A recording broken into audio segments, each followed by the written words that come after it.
Hello everyone, welcome to Daksha nursing academy. तो कैसे हो आप लोग? आशा करती हूँ कि आप लोग सभी सेफ़ होंगे और कोरोना से बचे होंगे। तो आज का हमारा जो टॉपिक है वो कौन सा है? मैकेनिकल वेंटिलेटर का है। ये हमारी लास्ट क्लास है इस टॉपिक के ऊपर। इससे पहले हमने 2-3 जो पार्ट्स में इसको कवर किया है। तो आज की क्लास का हमारा टॉपिक क्या है? Monitoring the ventilator. मॉनिटरिंग या फिर जो सेटिंग्स हैं, सेटिंग्स ऑफ द वेंटिलेटर, उसकी बात करेंगे। अगर जैसे कोई भी नर्स किसी आईसीयू में असाइंड है उसको, तो उस आईसीयू में वेंटिलेटर भी जो का होना एक तरह की नॉर्मल बात है। तो वेंटिलेटर को मॉनिटर करना या फिर उसको असेस करना, उसकी सेटिंग्स कौन कौन सी है उसके बारे में पता होना बहुत ज़रूरी है। तो इसलिए आज की क्लास में हम सेटिंग्स जो वेंटिलेटर्स के उसके डिस्कस करेंगे या फिर किस तरह से हम उसको मॉनिटर कर सकते हैं उसके बारे में डिस्कस करेंगे। ठीक है, तो सबसे पहले आपको एक क्लियर माइंड में होना चाहिए कि जो वेंटिलेटर है, वेंटिलेटर में 2 ट्यूबिंग होती हैं बैक साइड पे। तो एक से क्या है कि जो एयर के लिए होती है और दूसरी जो ट्यूबिंग होती है वो ऑक्सीजन के लिए होती है। एयर और ऑक्सीजन को जो वेंटिलेटर क्या करता है, कंप्रेस करके मिक्स कर देता है। उसके बाद फिर उसको पेशेंट को डिलीवर किया जाता है बाय द वेंटिलेटर, जिसको हम क्या बोलते हैं? मैकेनिकल ब्रेथ हम बोल सकते हैं दूसरे टर्म्स में। तो और बाकी वेंटिलेटर के अंदर मोड्स होते हैं। अगर जैसे वेंटिलेटर प्रेशर जो साइकल्ड वेंटिलेटर है तो उसके मोड्स अलग हैं, या फिर वॉल्यूम साइकल्ड वेंटिलेटर है उसके मोड्स अलग होते हैं। और एक अगर ड्यूल मोड है, यानी दोनों मोड्स एक साथ हैं, ठीक है, तो उसके मोड्स भी अलग होते हैं। तो नॉर्मली जो भी वेंटिलेटर्स आ रहे हैं उसमें जो ड्यूल मोड्स के होते हैं, तो हम एक साथ सभी तो जो मोड्स हैं आपको वेंटिलेटर के अंदर मिलते हैं। तो हमारे आज का टॉपिक को हम कवर कर लेते हैं, सेटिंग्स और मॉनिटरिंग द वेंटिलेटर। सेटिंग्स में सबसे पहले जो पॉइंट है वो हमारा आता है टाइप ऑफ वेंटिलेटर, कि जो वेंटिलेटर है वो कौन सा टाइप का है। पहले तो हमें ये पता होना चाहिए कि प्रेशर साइकिल्ड वेंटिलेटर है, वॉल्यूम साइकिल वेंटिलेटर है, या फिर नेगेटिव प्रेशर वेंटिलेटर है। ठीक है, तो जैसे हमारा क्लासिफिकेशन क्या, पॉजिटिव साइकिल वेंटिलेटर और पॉजिटिव एयरवे प्रेशर जो वेंटिलेटर होते हैं और नेगेटिव एयरवे प्रेशर। तो हमें जो टाइप्स ऑफ वेंटिलेटर हैं वो हमें पहले क्लियर होना चाहिए, हमारे माइंड में हमें पता होना चाहिए। तो फर्स्ट पॉइंट में हमें टाइप ऑफ वेंटिलेटर हमें चेक करना है, मॉनिटर करना है। सेकंड है हमारा कंट्रोलिंग मोड। अब कंट्रोलिंग मोड में जैसे कि कौन सा उसमें मोड अगर पहले से लगा हुआ है कि कौन सा मोड पर वेंटिलेटर रन कर रहा है, या फिर फिजिशियन ने बोला है, डॉक्टर ने बोला है कि इस मोड पर जो है वेंटिलेटर को स्टार्ट करना है, तो उसके लिए हमें जो कंट्रोलिंग मोड है उसको चेक करना है। कंट्रोलिंग मोड कुछ भी हो सकता है, जैसे हमने बहुत सारे मोड्स पढ़े हैं। कौन कौन सा? CMV हो सकता है, SIMV हो सकता है। तो इस तरह की मोड्स हैं वो कंट्रोलिंग मोड वेंटिलेटर पर होते हैं। स्क्रीन पर आपको शो होते हैं कि अगर आप मोड्स वाला ऑप्शन होता है, मोड्स पर क्लिक करोगे तो आपको बहुत सारे मोड्स एक डिस्प्ले किए जाते हैं। तो ये हमारे कंट्रोलिंग मोड। तो नेक्स्ट जो पॉइंट हमें कंट्रोलिंग मोड का बताना चाहिए। थर्ड है tidal volume and respiratory rate settings. Tidal volume क्या होता है कि amount of air that enters in lungs with each breath, means एक ब्रेथ के साथ ही, ईच ब्रेथ के साथ जितनी अमाउंट ऑफ एयर एंटर करती है वो पेशेंट रिसीव करता है, उसको हम क्या बोलते हैं? Tidal volume. 1 मिनट में ईच ब्रेथ के साथ कितनी जो एयर है पेशेंट रिसीव करता है इंस्पिरेशन के टाइम, वो हमारा क्या है? Tidal volume. जो नॉर्मल टाइडल वॉल्यूम कितना होता है हमारा? 500 ml। और वेंटिलेटर जो सेटिंग की बात करें, जो हमारा टाइडल वॉल्यूम है वो क्या कितना होता है? जैसे अगर इसको हम डिनोट करना चाहें तो VT से हम डिनोट करते हैं टाइडल वॉल्यूम को, VT। और ये हमारा कितना होता है? 10 ml पर kg। तो हम ये वेंटिलेटर इसमें सेट करते हैं 10 ml पर kg के अकॉर्डिंग। पर kg यहाँ पे लगा दिया तो मीन्स जो टाइडल वॉल्यूम है वो हम किसके अकॉर्डिंग सेट करते हैं? अकॉर्डिंग टू बॉडी वेट हम यहाँ पे सेट करेंगे। अब हम रेस्पिरेटरी सेटिंग की बात कर लेते हैं। रेस्पिरेटरी रेट सेटिंग में हम कितना सेट करते हैं वेंटिलेटर के अंदर? 12 to 16 ब्रेथ्स पर मिनट हम रेस्पिरेटरी रेट है वो सेट करेंगे। तो हमने अभी तक क्या है? कंट्रोलिंग मोड सेलेक्ट किया है, फिर टाइडल वॉल्यूम और रेस्पिरेटरी जो सेटिंग है वो हमने सेलेक्ट कर ली है। अब नेक्स्ट बात आ जाती है हमारी FiO2 की। FiO2 क्या होता है कि fraction of oxygen in air, means air के अंदर कितनी जो फ्रैक्शन ऑफ एयर है वो जाएगी। Fraction of oxygen present in air वो हमारा होता है FiO2। जो नॉर्मल हम सेट करते हैं वेंटिलेटर के अंदर वो हमारी सेट कितनी करते हैं? रेंज की बात करें तो 20 to 100% हम जो है FiO2 सेट करते हैं। अगर जब हम फर्स्ट टाइम वेंटिलेटर को वेंटिलेटर पर रखा जाता है पेशेंट को, तो स्टार्टिंग हमारा FiO2 हम नॉर्मली 100% रखते हैं। उसके बाद हम धीरे धीरे इसको रिड्यूस कर देते हैं according to the patient condition, कि पेशेंट को कितनी नीड है उसके अकॉर्डिंग हम FiO2 को धीरे धीरे कम कर देते हैं। नेक्स्ट है हमारा पीक एयरवे इंस्पायरेटरी प्रेशर। जो पीक एयरवे इंस्पायरेटरी प्रेशर क्या होता है कि कितने जो प्रेशर की ज़रूरत है, means highest pressure needed to expand the lungs, या फिर दूसरे टर्म्स में बोले कि कितना प्रेशर चाहिए कि जो टाइडल वॉल्यूम को डिलीवर करने के लिए, वही हमारा क्या होता है पीक एयरवे इंस्पायरेटरी प्रेशर। तो नेक्स्ट फिर हम FiO2 को सेलेक्ट करने के बाद इस इंस्पायरेटरी प्रेशर को सेलेक्ट करते हैं। नेक्स्ट हमारा सेंसिटिविटी ट्रिगर, या फिर इसको ट्रिगर सेंसिटिविटी भी बोल सकते हैं। तो सबसे पहले सेंसिटिविटी का मतलब क्या होता है? सेंसिटिव मीन्स किसी चीज़ के लिए सेंसिटिव कितना है, मीन्स अगर थोड़ा सा माइन्यूट चेंज भी होता है तो तभी जो मशीन है एकदम से रिस्पॉन्ड करती है, रिएक्ट करती है, वो ही हमारा क्या होता है सेंसिटिविटी। तो वेंटिलेटर्स में अगर सेंसिटिविटी ट्रिगर की बात करें कि ट्रिगर मतलब होता है कि एकदम से रिएक्ट करना, तो जैसे ही पेशेंट की क्लाइंट है, जो कंडीशन है, मीन्स पेशेंट इतना एबल नहीं होता कि जो उसका पॉजिटिव जो एयरवे प्रेशर है जो लंग्स में मेंटेन होना चाहिए उसको वो मेंटेन नहीं कर पा रहा हो, या फिर जो खुद से उतना प्रेशर नहीं बना पा रहा हो कि लंग्स है एक्सपैंड हो जाए या फिर टाइडल वॉल्यूम को डिलीवर कर दे, तो उस टाइम जो पेशेंट क्या है कि वेंटिलेटर को एक तरह से सिग्नल देगा कि वो मैकेनिकल जो ब्रेथ है उसको इनिशिएट कर दे, तो उसको हम क्या बोलते हैं सेंसिटिविटी ट्रिगर। इसी तरह से ये हमारा किसकी बात की, प्रेशर ट्रिगर की, मीन्स अगर प्रेशर ट्रिगर, तो इसी तरह से हम क्या है वॉल्यूम या फिर फ्लो जो है ट्रिगर भी हम वेंटिलेटर्स के अंदर सेट कर सकते हैं, कि मीन्स अगर उतना जो टाइडल वॉल्यूम है नहीं डिलीवर कर पा रहा है पेशेंट, अपनी खुद से उसको नहीं बना पा रहा है, तो रिसीव नहीं कर पा रहा है, तो उस टाइम क्या है जो पेशेंट है वो किसको, वेंटिलेटर को एक तरह से ट्रिगर करेगा, एक तरह से उसको सिग्नल देगा कि वो मैकेनिकल ब्रेथ जो है वो देना स्टार्ट कर दे। तो ये हमारा क्या होता है सेंसिटिविटी ट्रिगर, प्रेशर ट्रिगर भी हो सकता है या फिर वॉल्यूम ट्रिगर की भी हो सकता है। कॉमनली जो हमारा होता है वो क्या होता है प्रेशर ट्रिगर होता है, जिसको हम 1 to 3 centimetre of H2O select करते हैं, 1 to 3 सेंटीमीटर ऑफ H2O, या फिर कई बुक्स में इसको 0.5 से 1.5 भी बोला है सेंटीमीटर ऑफ H2O, और या फिर लेस देन 2, ठीक है। तो कई बुक्स में ये रेंज भी दी है 0.5 to 1.5, कहीं पे 1.1 से लेकर 3 सेंटीमीटर ऑफ H2O भी हम प्रेशर जो ट्रिगर को सेट करते हैं। नेक्स्ट हमारा IE रेशियो। IE रेशियो क्या होता है, इंस्पायरेटरी टाइम और एक्सपायरेटरी टाइम के बीच का रेशियो को हम IE रेशियो बोलते हैं, जो नॉर्मल वेंटिलेटर में हम सेलेक्ट करते हैं। अगर इंट्यूबेटेड पेशेंट की बात कर रहे हैं तो 1:2 होता है। 1:2 मीन्स इंस्पायरेटरी टाइम कितना है उसके लिए हम 1 लिख रहे हैं, और एक्सपायरेटरी टाइम है वो 2, क्योंकि जो इंस्पायरेटरी फेज़ होता है उस टाइम वो क्या है उसमें कम टाइम लगता है, एक्टिव प्रोसेस होता है। जो एक्सपायरेशन होता है वो क्या होता है पैसिव प्रोसेस होता है, इसलिए इसके बीच का रेशियो जो कितना है 1:2। ये किसकी बात हो रही है, इंट्यूबेटेड पेशेंट की।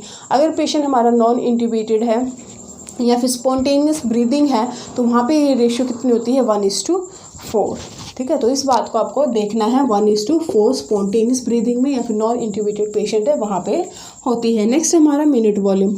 मिनट वॉल्यूम मीन्स मिनट की बात हो रही है कि अमाउंट ऑफ एयर, कितना volume of air, amount of air जो लंग्स के अंदर इन और आउट होती है इन अ मिनट, वही हमारा मिनट वॉल्यूम होता है। कि amount of air that goes inside और outside the lungs in a minute is called as minute volume. अब मिनट वॉल्यूम को निकालने के लिए हमने क्या करते हैं, नॉर्मली जो टाइडल वॉल्यूम को, इसको VT हम लिख लेते हैं, VT को किससे मल्टीप्लाई करते हैं, रेस्पिरेटरी रेट से। VT को रेस्पिरेटरी रेट से, वाइटल टाइडल वॉल्यूम को रेस्पिरेटरी रेट से हम मल्टीप्लाई करेंगे तो हमारा कितना आ जाता है, मिनट वॉल्यूम आता है। जो नॉर्मल हम सेलेक्ट करते हैं वेंटिलेटर के, कितना करते हैं 7 to 10 लीटर पर मिनट,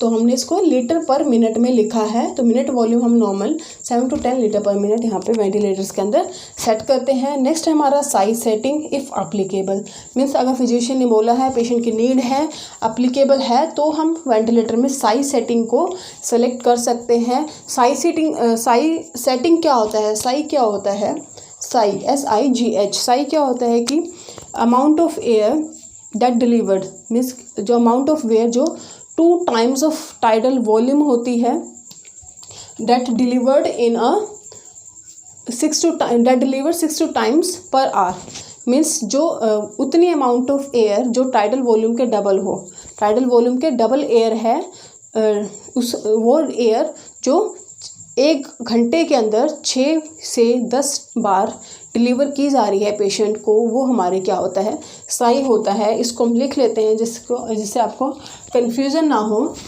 ठीक है। तो साई को मैंने क्या बोला है, amount of air 2 times of vital volume delivered 6 to 10 times per hour,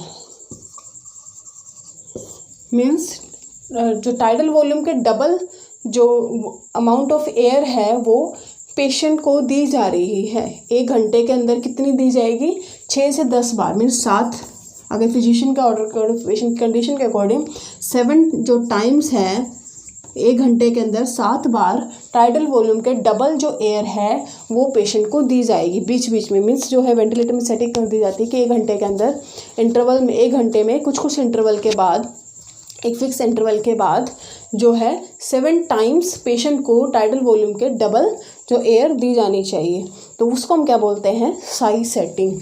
Sai setting क्या है, अगर एप्लीकेबल है तो ही हम वेंटिलेटर में सेट करते हैं। तो आपको साई का पता चल गया। नेक्स्ट है लास्ट हमारा PEEP and pressure support level if applicable. ये भी क्या होता है हमारा, इफ़ एप्लीकेबल, अगर एप्लीकेबल है तो ही हम पीप को सेलेक्ट करते हैं और प्रेशर सपोर्ट लेवल को सेलेक्ट करते हैं। पीप क्या होता है हमारा, positive and expiratory pressure, positive and expiratory pressure. नाम से पता चल रहा है कि positive pressure that exerted when expiration phase of ventilation. जब वेंटिलेशन का एक्सपायरेशन जो फेज़ है वो उस टाइम पे जो पॉजिटिव प्रेशर एक्सर्ट किया जाता है, पॉजिटिव प्रेशर लगाया जाता है, उसको हम क्या बोलते हैं, पीप, पॉजिटिव एंड एक्सपायरेटरी प्रेशर। ये हमारा कितना होता है, 5 to 10 centimetre, 5 to 10 centimetre H2O को हम इतना हम पीप जो है सेट करते हैं वेंटिलेटर के अंदर। तो ये भी एप्लीकेबल होता है, फिजिशियन बोलता है तभी हम वेंटिलेटर में सेट करते हैं। दूसरा हमारा pressure support level. Pressure support level की जैसे हमने पहले भी पढ़ा है कि जो वेंटिलेटर है वो प्रेशर सपोर्ट प्रोवाइड करता है पेशेंट को, कि अगर उतना जो लेवल है जो प्रेशर का जो पेशेंट को अगर नीडेड है तो ये जो वेंटिलेटर है वो प्रोवाइड करता है। तो ये प्रेशर सपोर्ट लेवल भी अगर एप्लीकेबल जो नॉर्मली है, जैसे SIMV है, सिंक्रोनाइज इंटरमीडिएट मैग्नेटिक वेंटिलेशन, उसके साथ हम प्रेशर सपोर्ट लेवल भी हम फिक्स करते हैं कि जैसे अगर पेशेंट जब स्पॉन्टेनियस ब्रीदिंग करता है उस टाइम जो इस मोड के द्वारा पेशेंट को जो प्रेशर सपोर्ट है वो मिल जाए, ताकि वो जो अप्रोप्रिएट जो प्रेशर चाहिए, जो हाई प्रेशर जो जितना अप्रोप्रिएट जो प्रेशर चाहिए लंग्स को एक्सपेंड करने के लिए वो जो पेशेंट प्रोवाइड कर सके, पेशेंट लगा सके, एक्सर्ट कर सके लंग्स के ऊपर।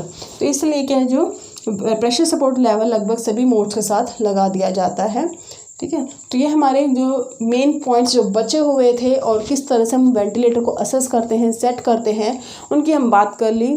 कि आशा करते हैं कि कोई पॉइंट छूटा नहीं होगा वेंटिलेटर के अंदर। फिर भी कुछ छूट जाता है, कोई डाउट क्लियरफाई नहीं होता, वो मुझे बता सकते हैं। अभी टॉपिक कंप्लीट नहीं हुआ है, इसमें हम 1-2 पॉइंट और रह गया है। जैसे एक तो हमारे जो प्रॉब्लम्स है कि वेंटिलेटर के कारण कौन कौन सी जो प्रॉब्लम्स हैं वो फेस करने को मिलती हैं, या फिर एक तरह की जो कॉम्प्लिकेशंस हैं उनकी बात कर लेते हैं। तो 2 तरह की प्रॉब्लम्स हमें देखने को मिलती है, एक होती है वेंटिलेटर रिलेटेड प्रॉब्लम्स, दूसरी होती है पेशेंट्स प्रॉब्लम। तो वेंटिलेटर जो रिलेटेड प्रॉब्लम होती है वो हम सबसे पहले देखते हैं। Problems with ventilator. तो इसमें हमने 2 तरह की प्रॉब्लम देखी, एक तो होती है वेंटिलेटर रिलेटेड प्रॉब्लम, दूसरी पेशेंट प्रॉब्लम। सबसे पहले हम जो ventilator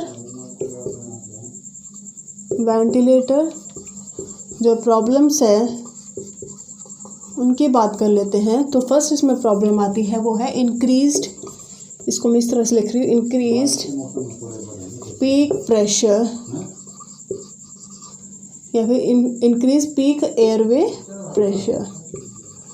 increase peak airway pressure first problem है। इसका कोज है वो किस लिए देखने को मिलता है, वो हमारा होता है अगर प्लग्ड एयरवे ट्यूब है, जो एयरवे ट्यूब है या फिर जो ट्रेगिया है वो प्लग्ड हो जाता है, ब्लॉक हो जाता है, तो उसके कारण क्या है, एयरवे ट्यूब, तो इंक्रीज पीक प्रेशर देखने को मिलता है।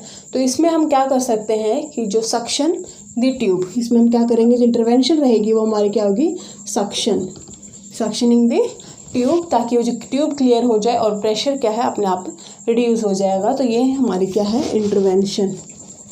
दूसरी हम बात करें, दूसरा कोज क्या हो सकता है कि पेशेंट, ये क्या है, patient buckling ventilation, buckling ventilator.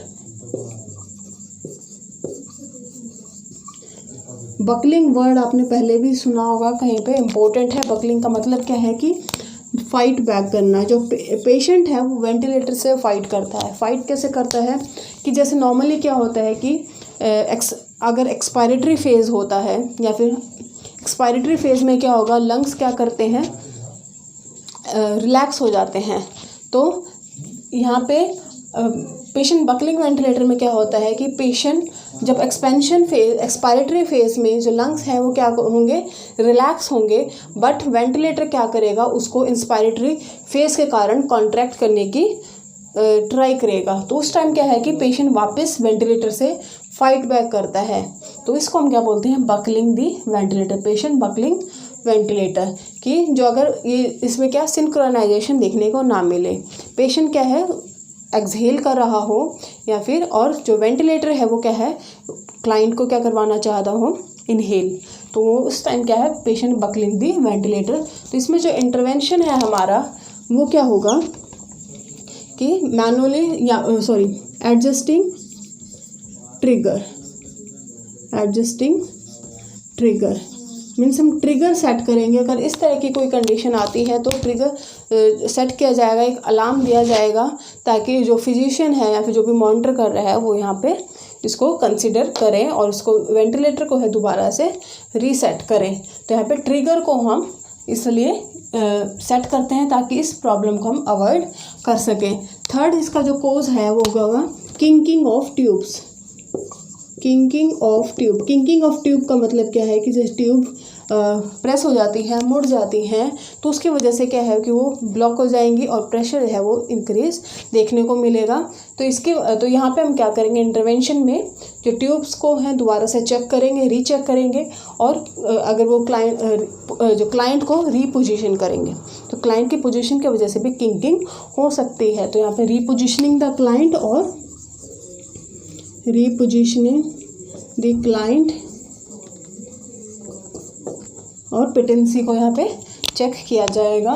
Next जो हमारा कोज है इंक्रीज्ड पीक एयरवे प्रेशर है, वो हो सकता है decrease lung compliance. Lung compliance अगर डिक्रीज है, कम है, मीन्स जो स्ट्रेचेबिलिटी है लंग्स की वो कम है, तो क्या होगा कि जो एयरवे प्रेशर है वो क्या होगा, इंक्रीज होगा। तो इसमें हमें क्या करना है कि पेशेंट को मैनुअली वेंटिलेट करना है, मैनुअली वेंटिलेट द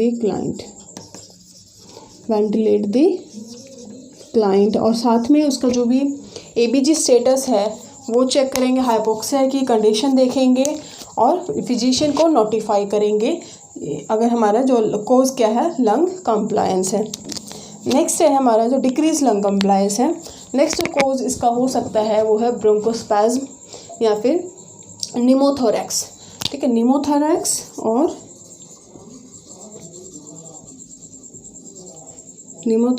दूसरा है हमारा ब्रोंकोस्पैज्म। तो ये दो कंडीशन होती हैं, तो भी हमें क्या करना है कि जो पेशेंट को हम क्या करेंगे, मैनुअली वेंटिलेट करेंगे। ब्रोंकोस्पैज्म है तो सिक्रीशंस को क्लियर करेंगे या फिर ट्यूबिंग्स को क्लियर करेंगे। ब्रोंकोस्पैज्म कंडीशन है और निमोथोरैक्स है तो वेंटिलेट जो मैनुअली वेंटिलेट करेंगे। तो ये हमारी प्रॉब्लम्स है increase peak pressure related. Next है हम बात कर लेते हैं हमारा decrease peak airway pressure ventilator में। दूसरी हमारी है डिक्रीज एयरवे प्रेशर। डिक्रीज अब देखने को क्यों मिलेगा, अगर हमारा यहाँ पे इंक्रीज में तो लंग कंप्लायंस डिक्रीज था, अगर पीक प्रेशर जो डिक्रीज कब होगा, अगर लंग कंप्लायंस है वो इंक्रीज हो जाए। Lung increase lung compliance means जो लंग्स है इनकी स्ट्रेचेबिलिटी है, एक्सपैंड होने की जो कैपेसिटी है वो इंक्रीज हो जाए, ठीक है, तो क्या होगा, एयरवे प्रेशर डिक्रीज देखने को मिलेगा। या फिर किसी तरह का लीकेज हो, लीकेज इन ट्यूबिंग में लीकेज हो, या फिर जो ट्यूब्स हैं ट्रैकेस्टोमी ट्यूब्स उसके कफ में लीकेज हो, या फिर जो ह्यूमिडिफायर है वो अच्छे से टाइट ना हो, तो उसके कारण भी जो पीक एयरवे प्रेशर डिक्रीज देखने को मिलेगा। ठीक है, ह्यूमिडिफायर के कारण भी देखने को मिलता है। तो इंटरवेंशन में क्या करेंगे, तो लंग कंप्लायंस के लिए हम अगर इंक्रीज हो रहा है स्ट्रेचेबिलिटी और पीक जो एयरवे प्रेशर कम हो रहा है तो उसके लिए हम क्या करेंगे, सिर्फ जो मैनुअली वेंटिलेट करेंगे क्लाइंट को। और लीकेज है ट्यूब्स के अंदर या फिर तो उसको जो इंटायर जो हमारा वेंटिलेटरी सर्किट है, वेंटिलेटरी जो सर्किट है उसको दोबारा से उसकी पेटेंसी को दोबारा से चेक करेंगे कि पूरा जो वेंटिलेटर है, ट्यूब्स हैं, कि जो भी मॉनिटर लगे हुए हैं, जो भी जिससे हमारा एक सर्किट बनता है वेंटिलेटर सर्किट, उसकी पेटेंसी को दोबारा से चेक करेंगे। और ह्यूमिडिफायर को फिर क्या है क्लोज जो टाइट करेंगे। और ट्यूबिंग्स में अगर किसी तरह की लीकेज है तो ट्यूबिंग्स को भी हम करेक्ट करेंगे, तो जिसकी वजह से जो एयरवे प्रेशर डिक्रीज हो रहा था। तो दो कारण हो गए हमारे जो वेंटिलेटर प्रॉब्लम्स। अब हम बात कर लेते हैं पेशेंट्स की कौन कौन सी प्रॉब्लम होती है। जो फर्स्ट प्रॉब्लम वो फर्स्ट है हमारी कार्डियोवैस्कुलर कार्डियोवैस्कुलर कॉम्प्रोमाइज़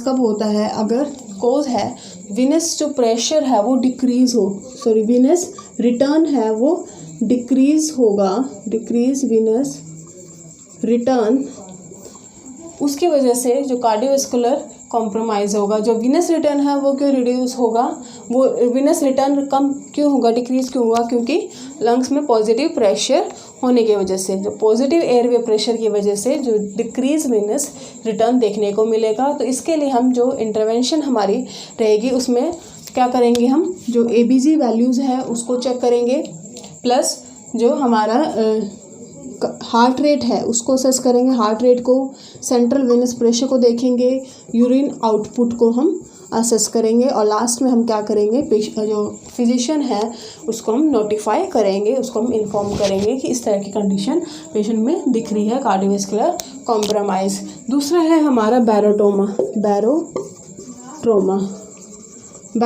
क्या है, पहले भी हमने डिस्कस किया था कि इंक्रीज पीक एयरवे प्रेशर की वजह से जो है लंग्स में ट्रॉमा, लंग्स इंजरी देखने को मिलती है, एल्वुलर जो रप्चर है, इंजरी है वो देखने को मिलती है, बैरोट्रोमा।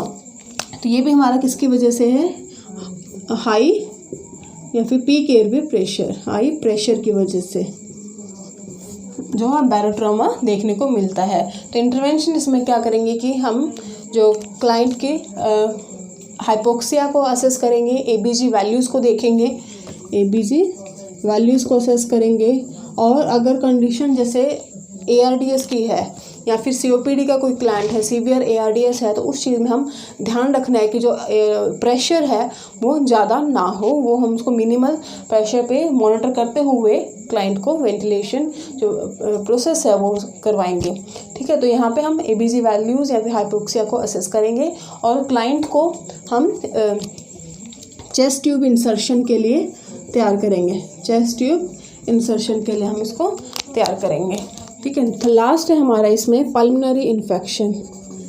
अगर हम कोई भी इन्वेसिव प्रोसीजर करते हैं तो वहाँ पे क्या है, इन्फेक्शन देखने को हमें मिलता ही है। तो यहाँ पे भी हमें पल्मोनरी इन्फेक्शन देखने को मिलता है, क्योंकि हमारे डिफेंस मैकेनिज्म में हमने क्या कर लिया, उसको इंटरप्ट किया है। एक हमने क्या है, आर्टिफिशियली जो ट्यूब है, ट्रैकेस्टोमी ट्यूब है, वो इंसर्ट की है, डाली है, तो इन्फेक्शन के चांसेस यहाँ पे रहते हैं। ठीक है, पल्मोनरी इन्फेक्शन। या फिर जो कफ रिफ्लेक्स है वो भी डिक्रीज़ होता है, डिक्रीज कफ रिफ्लेक्स, जिसके कारण सिक्रेशंस जमा होते रहते हैं। इसके अलावा जो हमारी स्किन है, स्किन रप्चर के कारण जो है इन्फेक्शन होता है। तो इंटरवेंशन हमारा क्या होगा, एसेप्टिक टेक्निक को हमें मेंटेन करना है, एसेप्टिक टेक्निक्स को मेंटेन करना है, और टाइम टू टाइम जो है ट्यूब को सक्शनिंग करनी है। तो ये हमारी प्रॉब्लम्स हो गई। ये हमारी कौन सी है, पेशेंट रिलेटेड हमारी प्रॉब्लम होगी। वेंटिलेटर प्रॉब्लम्स हमने देख ली, वेंटिलेटर दो ही थी, एक तो increase peak pressure, peak airway pressure की वजह से, और दूसरी प्रॉब्लम है डिक्रीज पीक एयरवे प्रेशर। और पेशेंट की प्रॉब्लम कौन सा होती है, कार्डियोवास्कुलर कॉम्प्रोमाइज़ हो सकता है, बायोट्रोमा देखने को मिल सकता है, पल्मोनरी इन्फेक्शन देखने को मिल सकता है। बकलिंग द वेंटिलेटर, बकलिंग हमें पढ़ लिया कि जो पेशेंट है वो वेंटिलेटर से फाइट करता है। अगर जो पेशेंट है वो क्या कर रहा हो, एक्सहेल करना चाह रहा हो, और वेंटिलेटर क्या करेगा उस टाइम, इंस्पिरेशन जो प्रोसेस है वो करवाना चाह रहा हो, तो उस टाइम क्या है, आपस में फाइट बैक करेगा। तो पेशेंट है वो वेंटिलेटर से फाइट करता है, उसी को हम क्या बोलते हैं, बकलिंग। तो लास्ट इसमें छोटा सा एक पॉइंट है, वो है वीनिंग प्रोसेस। वीनिंग प्रोसेस क्या होता है कि उस प्रोसेस को बोलते हैं कि जिसमें हम पेशेंट को डिपेंडेंट कंडीशन से इंडिपेंडेंस कंडीशन में लेके जाते हैं।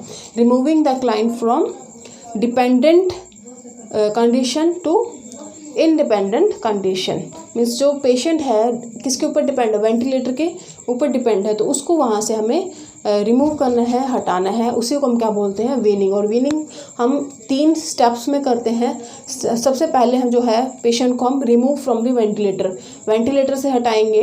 दूसरे तो इस फर्स्ट स्टेप में ही, मीन्स वेंटिलेटर को पर से हटाने के लिए कुछ टाइम लग सकता है, वो पेशेंट की कंडीशन के ऊपर होगा, उसके कौन से डिजीज़ के कारण वो एडमिट हुआ है उसके ऊपर डिपेंड होगा। तो नॉर्मली ये इसमें जो डेज़ है वो किसके अकॉर्डिंग होगा कि उसकी जो कंडीशन है उसके अकॉर्डिंग होगा, उतना टाइम पेशेंट को वीनिंग में लग सकता है। दूसरा है कि रिमूविंग ऑफ ट्यूब्स, जो ट्यूब्स उसके अंदर डाली है तो उसको रिमूव करना है। थर्ड है removing from oxygen, means patient को जो इंडिपेंडेंट वो खुद से स्पॉन्टेनियस ब्रीदिंग कर पाए, तो ये हमारा थर्ड स्टेप होता है। तो 3 स्टेप में हम जो वीनिंग करवाते हैं, सबसे पहले वेंटिलेटर से हटाते हैं, दूसरे स्टेप में जो ट्यूब्स डाली गई हैं इंट्यूबेटिव ट्यूब्स उसको हम रिमूव करवाते हैं, और थर्ड स्टेप में हम क्या करते हैं, जो स्पॉन्टेनियस ब्रीदिंग मीन्स ऑक्सीजन को रिमूव करवाते हैं। तो ये हमारा वीनिंग प्रोसेस है।